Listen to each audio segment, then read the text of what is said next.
back to the Mixing Music Podcast. I'm your host, Dee Kei, and with me, as always, is Long Lu.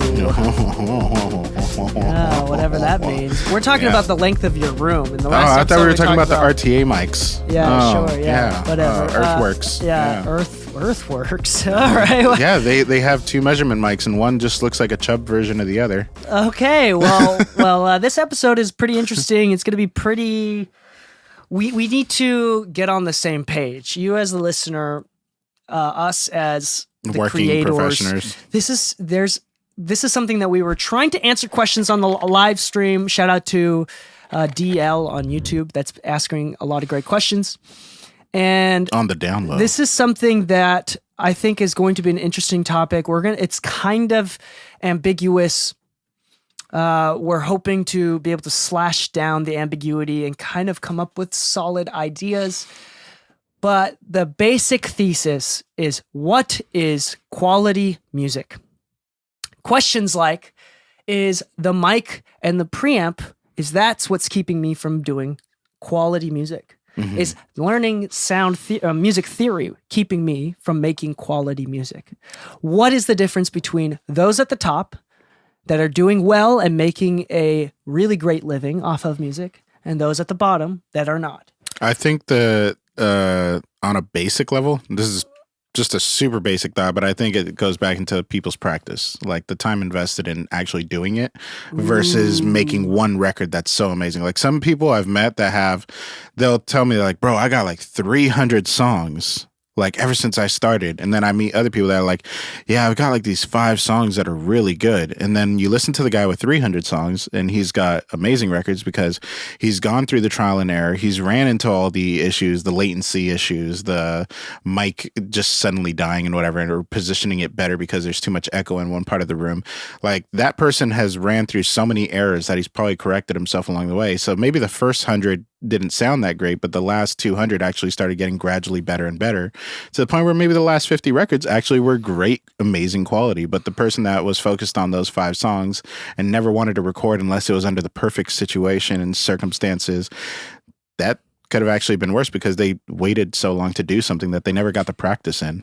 Yeah, there's a lot of different, again, this is pretty ambiguous and there's not really like a solid foundation we're talking about. Obviously, we're going to talk about experience and practice and how that's going to be the biggest thing. But there's a couple other ideas that I want to point out and some differences that are consistent. Yeah.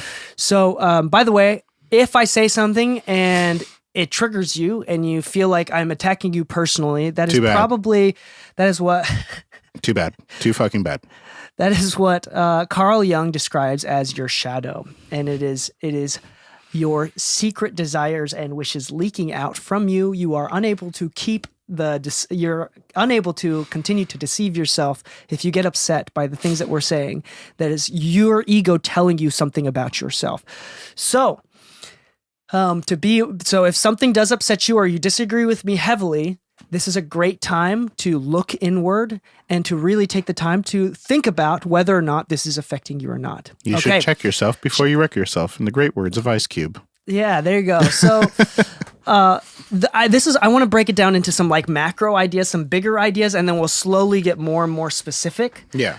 But Lou, let me take the lead on this one here. Take it. Is one of the first thing that I want to talk about, which is very empowering. This is very empowering, very important. We talk about this constantly, and I will continue to repeat it because it is the biggest difference between professionals that make a level of living, whether it's high or low or whatever, and those that are unable to figure out how to make a living. Yeah. And I'm going to tell you right now, we're going to do an entire episode about this, but how fucking low the bar is. This bar is so fucking low. But the number one between those that are doing well and making a living, shout out to Gilby who just came into the chat. Oh yeah. Everybody knows, Lou and I knows, those that are doing well, working with high-level artists, high-level label sessions, getting paid quite a bit, the biggest difference is they never ever ghost, and they always reply to emails on time. Yep. They 100% of the time show up to their meetings on time. For example, this is quite often.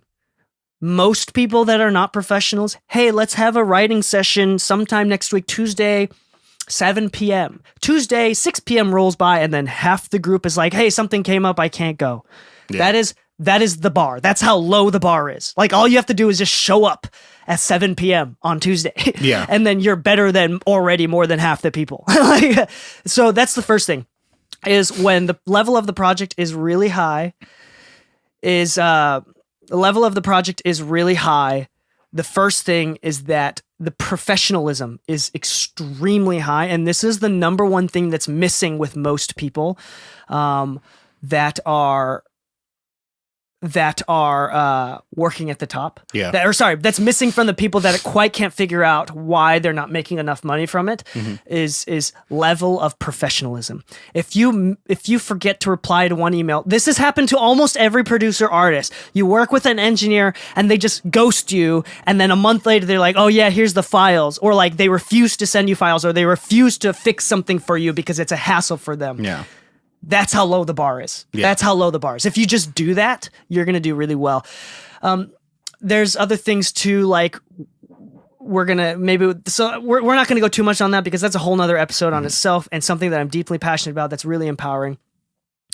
DL, I'm going to speak directly to DL here, who's making some comments. Sorry, I wasn't speaking specifically to you about that. That was a general thing. That wasn't actually meant to be directed to you, those comments. But anyway, number two that what I want to talk about is location real quickly. Mm-hmm. Location. If you want to be winning Grammys, you're very unlikely to win them outside of California, New York, Tennessee, Nashville. Like, that's just how it is. You gotta move. You gotta move. That's if you want to work at that level, and you don't have to work at that level, but if you're and that level, literally becoming the best at your game and being seen as someone that does high quality work, it's oftentimes branding, which is another thing that we can talk about. But you want to work with other high quality people. They're usually out in these big cities. That's just how it is. Leslie Brathwaite, when we work together, and this is common advice from those that are doing well, is how can I make my mixing, engineering, producing career better? Like, also Atlanta, shout out to Leslie for being from there. Always trying to hype up Atlanta as a valid music industry location. But Leslie Brathwaite, amazing engineer, great person, always talked about, it's like, hey, sometimes it's not the mixing that needs to be better, it's where you're at. It's things that don't matter to the level of your mixing. It's things like where you're living, your professionalism. Those things are keeping you from doing better in the music industry, not how good you are at mixing. Yeah. Because honestly speaking, that's another thing too, is like being seen as someone that does high quality work is not necessarily like a skill thing. There's no objectively better mix. There's no objectively better production. It's just that if you have the brand that you continually make high quality stuff, and that's your branding, even if you make something really wacky and weird, like for example, like Metro Boomin doesn't make always the most normal stuff. Sometimes it's out there, man. But people are like, assume that it's high quality just because Metro Boomin make it. Like, that's a branding thing to a certain degree, and obviously it sounds good. People are aware, have taste. Yeah. So that's a big part of it too, the branding and being super consistent. So it's all of these like 1% things done over a course of years that builds. Sorry, I'm kind of losing my thought here. I'm going crazy. Pick up where I'm putting down, Lou. Okay. But branding and quality is something that is not, you're not building up to it, something that's eventually recognized. I've seen people that have no recognition that are making the most high quality beats, high quality mixes. They're just like the secret engineer that nobody knows about, that's just for some fucking reason just so good. Yeah. But they're just not doing well. And I've seen people that are doing really, really well that are less than ideal. Yeah. So a good example of this is one of my friends, Matt. I met him back in like the Sam Ash days, and like he's actually a graphic designer, I believe. But basically he does like the animation and graphic stuff for video games. Like I think he was working on what was that big one? Not World of Warcraft. It was another competitive one. I think Machi plays it. But essentially, was it Frozen or something like that, the company. I don't know. But point is, he's a video game developer, and his mixes, his productions, everything were insanely good. And yet I was around people who were actually actively trying to work on things, and they just couldn't get it to there. There's going to be outliers. There is, there's going to be people who can outdo each other any point. But the difference between those who are actually doing good, a lot of times, like DK said, is branding. If you wanted to actually be seen as something, you had to present yourself as something. You had to be consistent in that something. If you want to be a mastering engineer, you got to stop promoting mixing. You can still do it, but if you want to be taken seriously as a mastering engineer, you got to stop mixing, or at least stop publicly mixing. You can still mix songs here and there, to take care of your clients, make your money. If DK wants to be taken seriously as a mixing engineer, it's not that he has to stop mastering. He can still offer it, but he's probably offering it on the phone call or in the conversation, not online. Yeah, your public image is the difference between what you are and what people think you are. This is so important. That's a whole nother topic we've brought up, and we haven't brought up in a while. But if you want to be a mix engineer, you need to stop tracking. I'll give you a good example of this. Here's two that I got hit with in the last couple of years. When I started promoting only mastering, it's because of a scaling issue in my business. I couldn't be working on so many mixes with as much time as I need per mix versus as much as I need per master, while also running like my studio design company and everything, because I've been getting really busy with that to the point where I'm like, instead of battling deadlines, I need to reevaluate what it is I want to do. And I actually really like mastering. So I went to mastering, but a lot of people started saying, oh, so you don't mix anymore? Like, I can't book you for mixing anymore? I'm like, you still can, but my focus is to shift into exclusively mastering.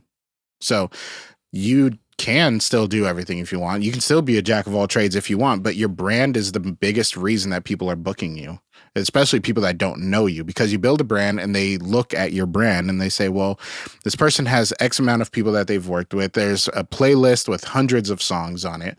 They have a YouTube channel showing tutorials, so I can actually trust what's going on and what's in front of me. You know what? Let me give this guy a shot. Let me give him a ring. Let me email him and see what this is about. But if you're the person that just has really, really good quality product, but your branding sucks, you're bound to get booked less than the person with consistency, even if that product isn't as good. There's going to be, if you look at your market, a good idea whenever you start a business is to research your market, right? You look at the competitors, you see what they're doing, and you try to see if you can match, if not do better. And you try to figure out also, if their brand technically has a lower or inferior product, why are they so successful? And it's usually branding. Like, I'm not saying that KRK is bad. If you have KRK and you like it, whatever, you like it, but I don't like KRK.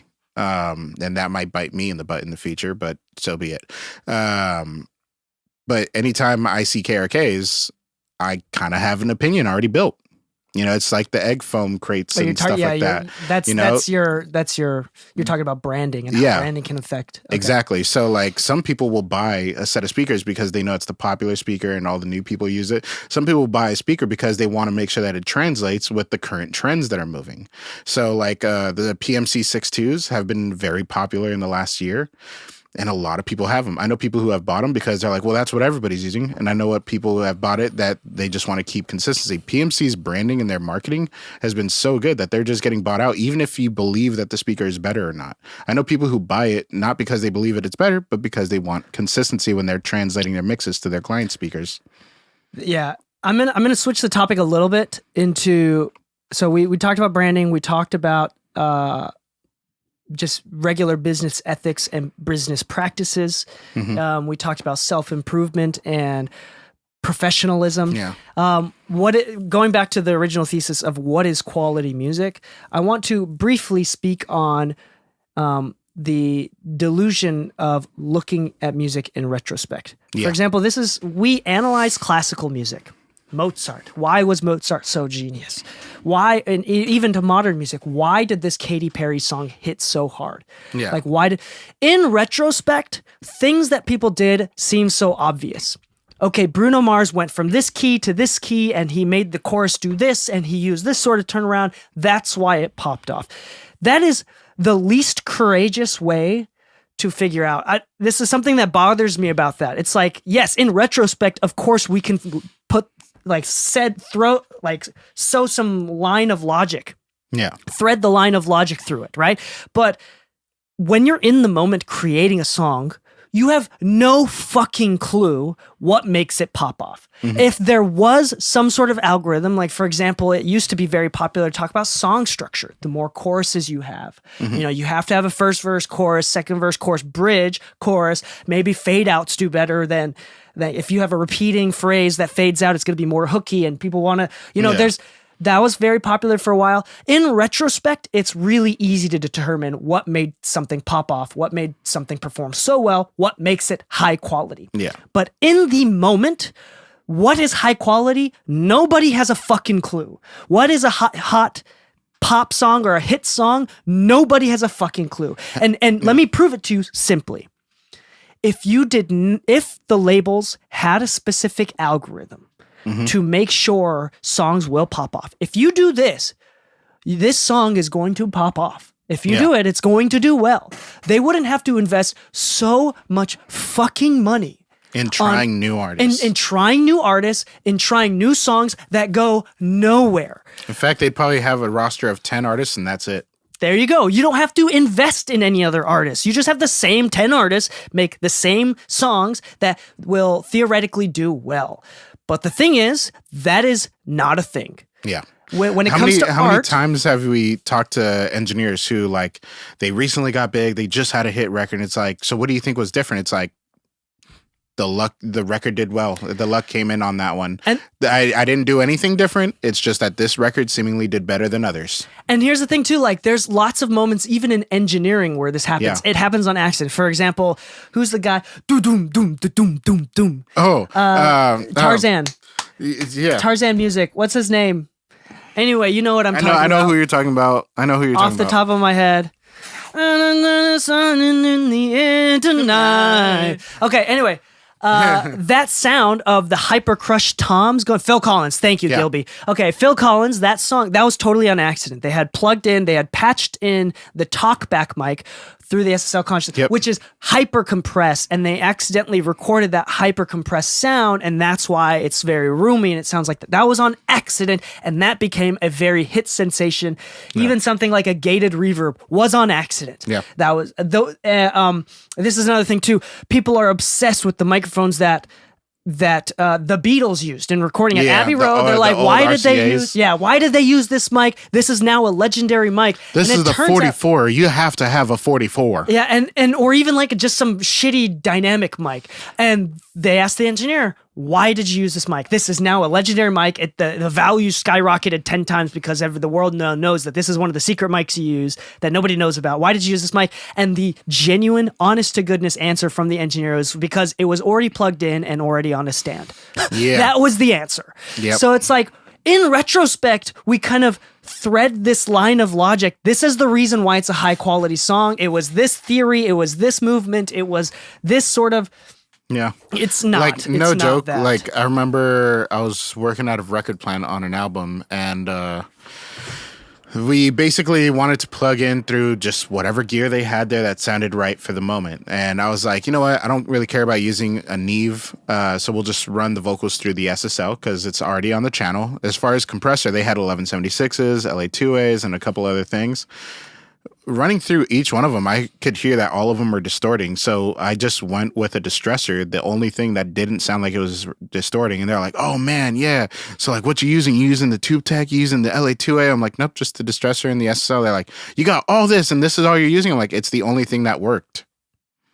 That's it. Sometimes records were cut on certain items because it was the only thing that worked. There you go. Not every studio, like I promise you, that didn't need repair. Yeah, yeah. Some of these studios that you're in LA paying $2,000-$3,000 for, I hate to tell you, but I've been in some pretty shitty, expensive rooms. There you go. Okay, so the next thing that we're gonna go into now. So we talked about luck as well. The only thing that I'm gonna talk about real briefly, putting a cap on that, is that there are some things that trends that do statistically help. Yeah. For example, like right now the trend is shorter songs, and the reason for that is because it forces people to repeat more, and the more repeats and the more plays you get, the more the algorithm boosts the song. Yeah. The more money you make because you get a lot more streams, things of that nature. There are like some things at various different times which people have theories on, but those things kind of like help you focus your gamble. Like it's still gambling, but you're kind of like, putting them in different buckets that are based on what other people are thinking and saying. So it's still gambling, but even at super high levels, it's crazy at labels. Even we had an episode where I interviewed the marketing director of Position Music, and basically they're all even professionals are gambling the same exact way as every independent artist. It's the same gambles. It's just gambling at scale. Yeah. That's all it is. They're just posting way more TikToks. They're just posting way more Instagram reels. They're just posting way more content, and they are working with higher quality content creators that are focused on starting off with a hook and saying these specific words and generalizing and fan baiting, and there's these different techniques. If you have an intro, feed some of the chorus lyrics as a filtered vocal at the beginning of the song. Yeah, so there's like some things that like that's not what makes a quality song, or that's not what makes the song successful. It gives it a vibe. It gives it an era almost. So that's what it is. And then, there's some songs that do really, really well that kind of suck. And some songs that don't, a lot of songs that sound fucking so good from a creative production or even like engineering level, but get 12 plays. It's insane. So it's gambling. It's high level gambling. That's all what people do. Okay, so again, going back to what makes a high quality song versus a low quality song, it's not a tone, it's not a threshold. It is something that is determined in retrospect. I feel like that's what it is. I think that's the answer to the thesis. Like it's not something that you need to do. It's not a piece of equipment that you need to have. It is something that is determined in retrospect after the song is done. Yeah. Was this a high quality song? Because when you're in the moment, even professionals have no fucking idea. The last thing that I want to talk about to kind of push it past the threshold here is we cannot negate experience. Yeah. You cannot negate experience. I will say that professionalism, most likely, it is a decision that you have to make, but that decision, you don't come to the point where you have to decide whether or not you're going to be the type of person that is going to be super professional unless you've been putting in the work. You realize that I'm willing to eat shit for this. I'm willing to do more for this. It's through experience that you double down on how professional you're going to be and how you see how much value it is to A&Rs and managers when you reply to emails, to artists when you actually reply consistently. Like you see how much they love it and how much they're willing to pay for it. And then slowly with experience, you start doubling down on those things. You start doubling down on ideas and like chorus maybe and things that have worked for you in the past. Maybe you like to write songs in a specific way that nobody else is doing, but you like the way it sounds and you double down on that. Yeah. Right? Through experience. Experience is the last thing. It's not some sort of threshold that we get to. It is through experience, I think that you find it and you determine and you allow everybody else to determine that this is high quality. Because even when Billie Eilish released her album, not this last album, but the one before, like her first album, technically you can argue that it sounds like shit because it was really distorted, it was dark, it was moody. Yeah. From an engineer's perspective, it's not Katy Perry, it's not Charlie Puth pop. Yeah. Like, so it's low quality from an up till that point, like how we understood music up to that point. No auto-tune. Yeah, and then it comes out and it's a huge success and people relate to it emotionally, and then that's now considered high quality. That was a really high quality record. When it was done in a way that doesn't sound necessarily good. I'll say it like this. A good example for me would be the Scorpion album by Drake. I think it sounds like shit.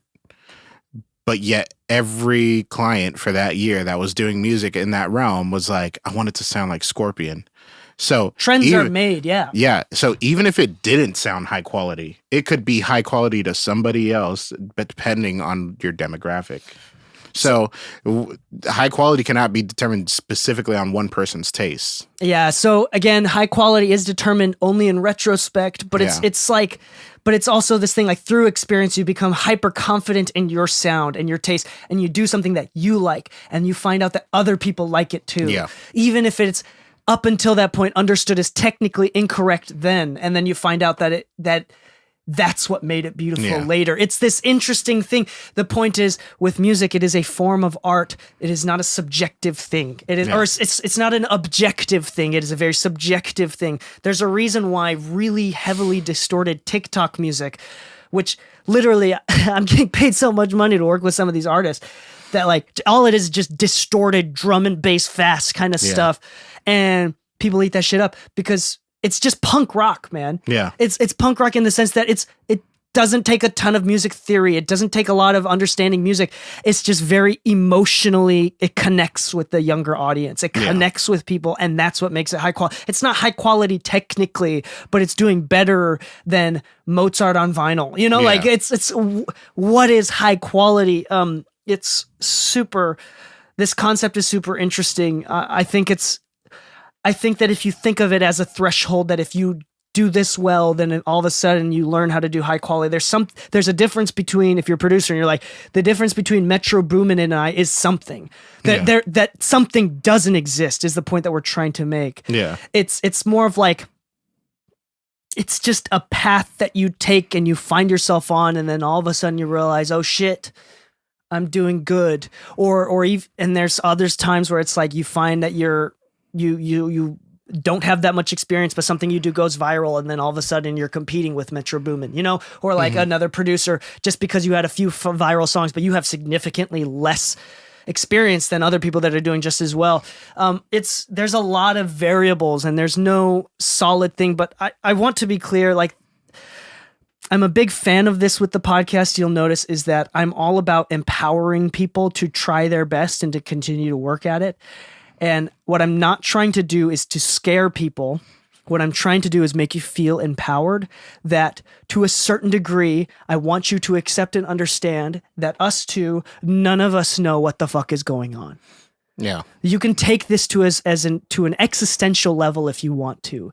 But the fact is, all of us, including Beyonce, we're just pretending that we know what the fuck is happening. Nobody knows what the fuck is happening. And that is an uncomfortable truth that our egos cannot handle, because our egos wants to tell us that the reason why I'm not like Beyonce is because Beyonce has resources that I do not have, or has some sort of secret Illuminati knowledge that I don't have. I'm here to tell you, there is none of that. And there might be a marketing budget. Of course, but but Beyonce didn't get one just because, she earned a marketing budget. Yeah. She got there. There was people that believed in her. Yeah. And she's just been doing it for decades. Some of the people that I found wanting to work with, literally from going to mixers. Like, literally, you want the connections, you want to spread the word about your music, go out there. Get out there. And you know what's crazy is, and this is the most empowering thing, going to mixers, networking, working on music every single day, trying to get better, whatever the fuck that means, doing research, fucking, dude, reading books.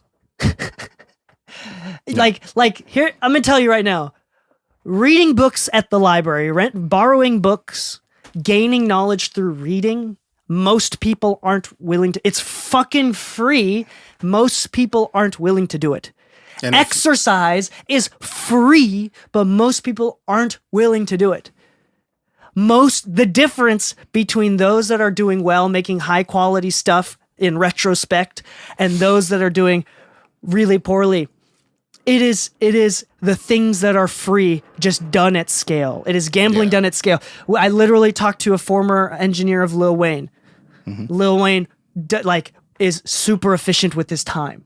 Yeah. Super efficient. It's kind of unhealthy, he says. The high performers are not doing anything are not doing anything different than the low performers. They're just doing it at scale. They're working on the 1% at a time to sleep schedules, morning routines, impulse control, practice, and being hyper consistent. Those that are high performing don't have time to say, I don't feel like making beats today. That's not even a concept that they understand. And that's not something that's not that's not a physical thing that's keeping you from being at that level. That's just a decision that they've made, potentially coming from some level of trauma and never being able to feel like they're enough, whether it's from their parents, whatever. Yeah. A deep level of insecurity can create high performers, right? But Lu, sorry, I'm trying to. I have a hard time putting a lid on this. Okay. Please try to make a conclusion with this this cloudy thought that I'm having. Okay.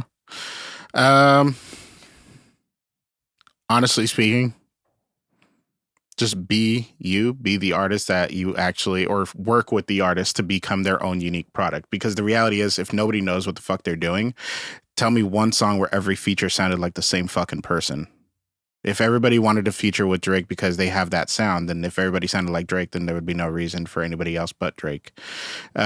Honestly speaking, just keep pushing, just release the music. And honestly speaking, if you want to get better as an engineer, what makes high quality mixes as an engineer, just send them to the artist and get your revision notes. They'll let you know what they specifically want, and watch what happens when you send those same tracks to one of your engineering buddies. They're going to give you a whole different set of notes. You're never going to get that one mix or that one artist that sounds perfect and great. You just got to keep pushing through it. And that's why the whole notion of like the artist with 300 tracks versus the artist with 5 songs that they're really passionate about is so important. Because if nobody knows what the fuck they're doing, then at a certain point you just need to put it out there. Turn in your work on time with deadlines. Turn it in a week early so you have some wiggle room for revisions if you need them. But at the end of the day, if nobody knows what the fuck they're doing and everybody is on the same platform, then I hate to tell you, just put it out, see what happens. Let your fear become the thing that you're really pushing against. Let that fear fuel what you're doing.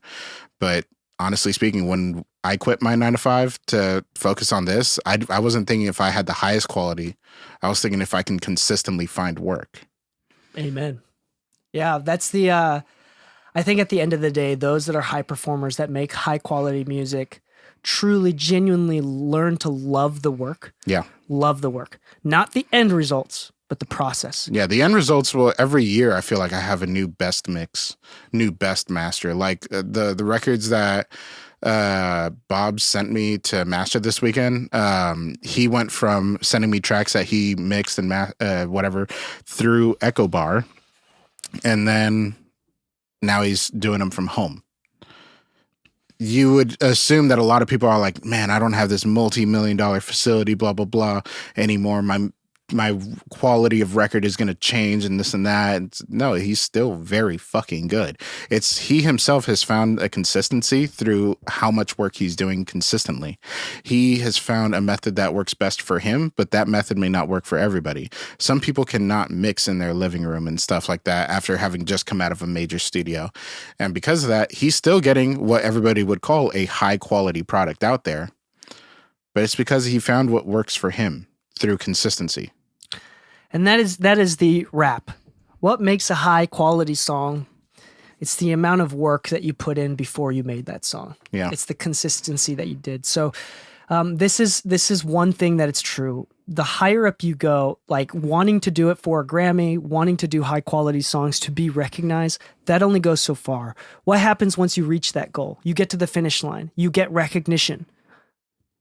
Now you don't need it anymore. Yeah. Because you've already been recognized. Do you stop making music? Dr. Dre could have stopped a long time ago. We'll even go as far as to say, like, he didn't need to do the Super Bowl. He still would have been just as popular. Yeah, if Jeff Bezos was doing it for the money, he would have stopped a decade ago. Yeah. You know what I'm saying? Have you seen the website Spend Jeff Bezos Money? Yeah. Yeah. Like, you could still buy the entire NFL and still have more money than anybody else in the world. So, I mean, this is the thing. Like, I'm trying to be really serious about this.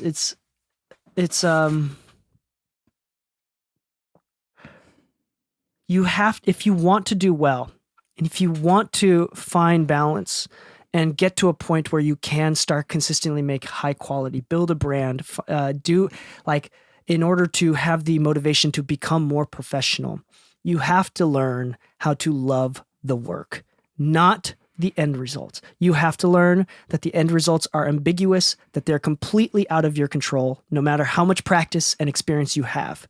You have to recognize that. Yeah. You have to enjoy the work, the process. And I wouldn't even say just trust it. You don't even need to trust it. Just enjoy it. Yeah. And if you are wanting a book to read that can help you focus in on that and the importance of that, a book that I really like, it's simple, it's an easy read, like 1-page chapters, tons of gems, a shit ton of gems, is The Practice by Seth Godin.